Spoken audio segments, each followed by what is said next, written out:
అది తప్పు జరిగింది, నన్ను మళ్ళీ మళ్ళీ క్షమించారు. శ్రీయాంజనేయం ప్రసన్నాంజనేయం ప్రభాదివికాయం భజేవాయుపుత్రం భజేవాలగాత్రం భజేహం పవిత్రం భజ బ్రహ్మతేజం బటుంచుని ప్రభాతంబు సాయంత్రం నీ నామ సంకీర్తనం చేసి నీ మూర్తి గావించి నీ సుందరం పెంచి నీ దాసుండనే రామ భక్తుండేనని నేను ఎన్కొల్చి దాని కటాక్షంబులను చేసితే నీ మొర ఆలకించితే నన్ను రక్షించి అంజనాదేవి గర్భానవి నేనెంత వాడన దాత బోచితే తల్లి సుగ్రీవుకున్నంత హింకార గాలి దయ్యములను రోమకండములను నిజంగా ఈ ప్రపంచ యాత్రలో 130వ దేశం.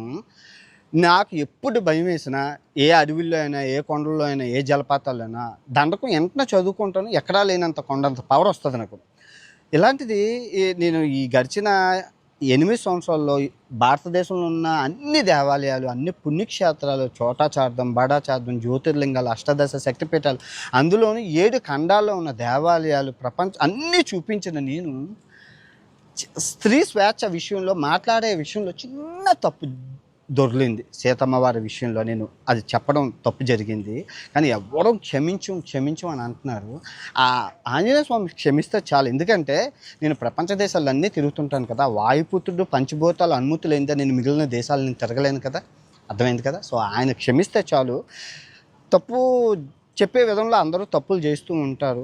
నేను ఎక్స్ప్లెనేషన్ చేసే విధానం రాంగ్ అయ్యి ఉండొచ్చు, కానీ నేను చెప్పే సిద్ధాంతం అయితే ఒకటే, అది తప్పు జరిగింది, నన్ను మళ్ళీ క్షమించారు. సో